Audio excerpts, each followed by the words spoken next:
Welcome in to our CitrusTV studios. I'm Jake Klein.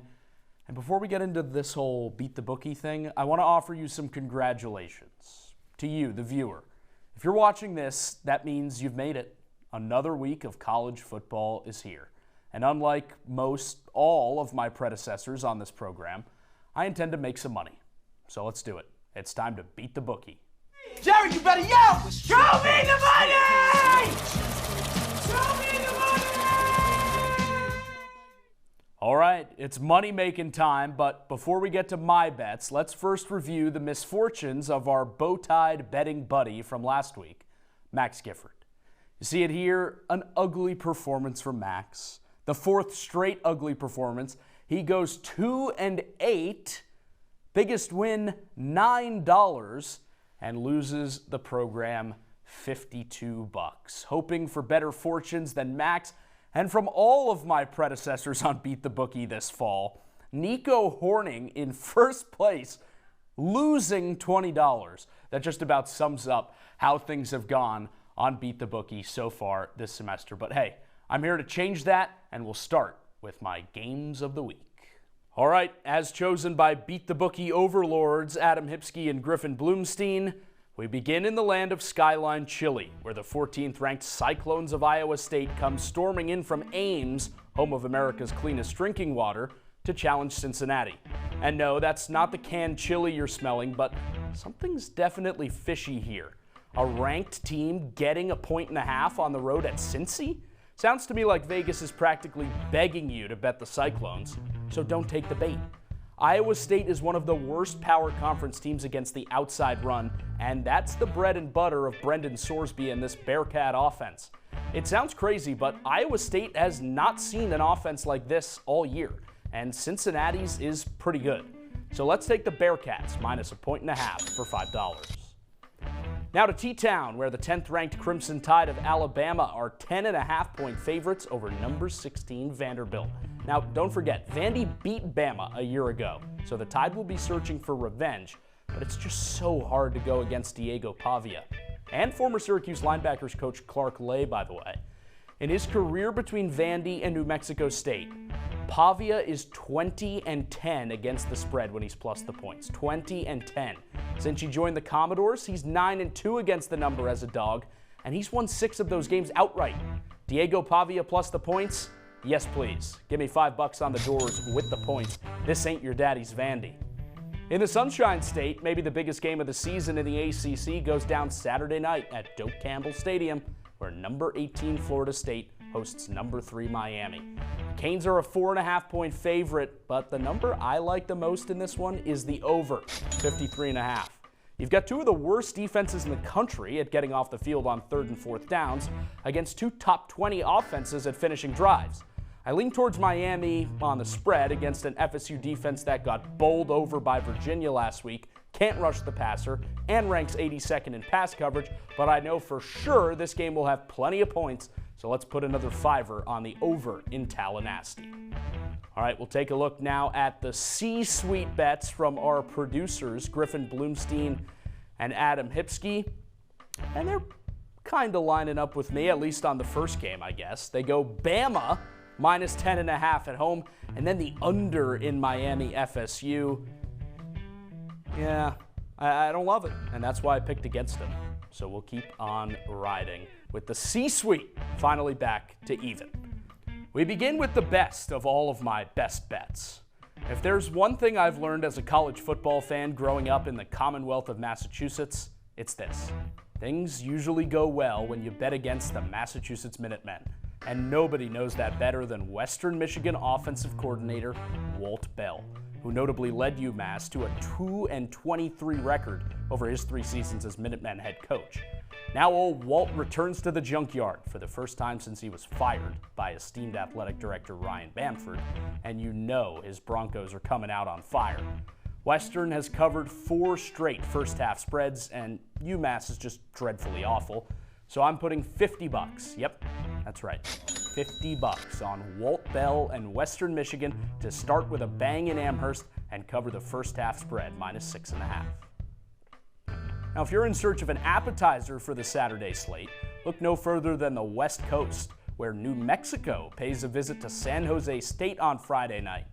I need not explain what Jason Eck has done to continue the momentum of this Lobo program, even after losing Bronco Mendenhall and Devin Dampier. I think the start to this season does more than enough in that regard. But I do need to tell you why Eck's team will cover +3 on Friday night and might even win outright. In an uncharacteristic move for a Ken Niumatalolo offense, San Jose State has come out this season and has thrown the ball more than any team in the country. But New Mexico's secondary grades out as one of the best 15 units in the nation, and the numbers for San Jose State's defense are pretty ugly. Expect New Mexico to dominate the line of scrimmage and cover the +3, so we'll throw $5 on that. Let's go back to the Saturday slate where Big Noon makes its triumphant return to Ann Arbor, where the top 20 Wolverines are set for another heavyweight Big Ten clash against Wisconsin. The Maize and Blue are 16.5-point favorites, and the Badgers, they're absolutely dreadful. They lost by 17 to Minnesota and 17 to Maryland. So you have to figure that Michigan can win this game by at least 17, right? Well, I agree. I'm riding with Occam and his razor on this one and laying the points on Michigan for another $5. Now from a stadium that holds 107,000 to one that holds 16,000, Goodman Stadium, home of the Lehigh Mountain Hawks, who are 3.5-point favorites over 2-0 Yale on Saturday. Recent history would tell you to take the non-Ivy League team in these non-conference games, but I'm going the other way for this one. Here's why. First, Yale owns Lehigh. 5 of the last 6 meetings in this series have gone the way of the Bulldogs, and none have been particularly close. Second, these games really matter for the Ivy League teams, now that they've opted into the FCS postseason for the first time. It's the first time ever that non-conference matchups are incredibly important for Yale, to build a resume, not just to tune up for league play. And finally, Tony Reno, the second winningest coach in Eli's history, has never had an offense like this one.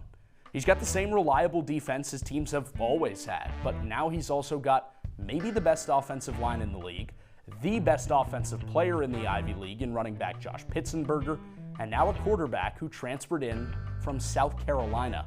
So put all that together, and I've got $5 on the boys from New Haven to win outright on Saturday. And finally, we turn our attention to the return of the most true brand of football this great country has to offer. A battle between 2 military academies. The first leg of the race for the Commander-in-Chief's trophy goes down Saturday when Air Force travels east to visit 11-point favorite Navy. The Mids are far and away the best of the academies this year, and that's with all due respect to Coast Guard and its 92-60 win over Nichols a few weeks back. I expect Air Force to try to muck this thing up, but Navy and Blake Horvath, they'll throw the ball too. Navy's beat the brakes off of just about everybody it's played so far, and so the goat is old and gnarly and he never went to school, but he can take the bacon from the worn-out Air Force mule. Give me the Mids by 11 or more for $5. And that means it's time to go back to our future. Now, I spent a great deal of time scouring for the right pick here, and I do have the Phillies plus 800 to win the World Series, by the way, but one just kept coming back to me. So I went back to the gridiron, and I took the Missouri Tigers, plus 280 to make the college football playoff. Elijah Drinkwitz and his team are off to a 5-0 start, so they've certainly done their part so far. And as far as SEC schedules go, this one's actually pretty manageable the rest of the way. Yep, you've got Alabama and you've got A&M still to play, plus an Oklahoma game that may depend on the health of John Mateer, but the Tigers should be favorites in every other game. And what everyone seems to be failing to realize on top of that is that Missouri is good. They're legit. This isn't the cute, hey look, Brady Cook has Missouri in the top 25 team. No, this is the best total defense in the SEC, backing the best total offense in the SEC, with a stud at quarterback in Bo Perbula, and maybe the best running back in the nation in Ahmad Hardy. Look, it's not going to be easy, but Mizzou has a golden chance to prove at last it's for real, and I think they get it done. So let's put a $5 on the Tigers to make their first ever playoff appearance. Take a look at all the futures that have been made on Beat the Bookie so far. Nico Horning, already a loser. You've got Arnav, Josh, and Max with their bets still in play. That could be a spicy one from Josh Richardson. Going to come down to the wire on that AL MVP vote. All right, twist my arm, parlay time. Now, longtime fans of Beat the Bookie may recall anchor emeritus Andrew Selliver and his 3 rules of betting, one of which says no parlays, and I tend to agree. But alas, the aforementioned Beat the Bookie overlords have forced my hand, and so I present to you the worst parlay you've ever seen that will absolutely, definitely win.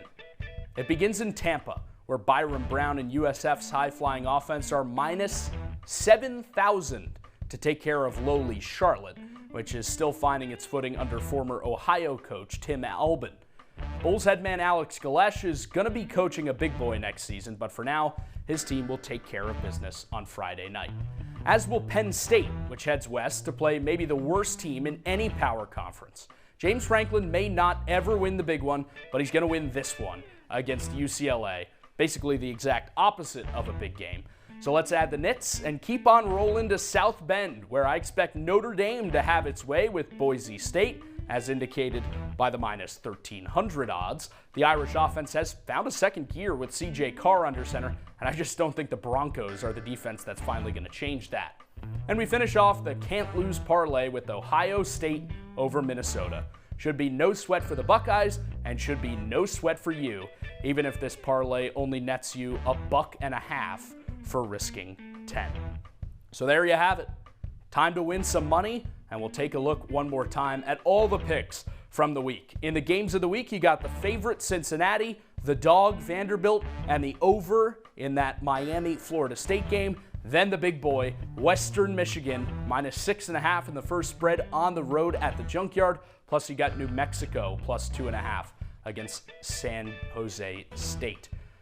Keeping it rolling, Wisconsin, big dog at Michigan. I think the Maize and Blue get that one done. Yale on the money line on the road at Lehigh, and Navy to cover the points at home against Air Force. $5 on the future for Mizzou to make the college football playoff, and then the enormously terrible odds on the parlay that I was forced to make. So that does it. Beat the Bookie in the books. Hey, don't take these weeks of college football for granted. There's only so many left to go. Want to thank the entire crew behind the scenes here at Beat the Bookie. For everyone at Citrus TV, I'm Jake Klein.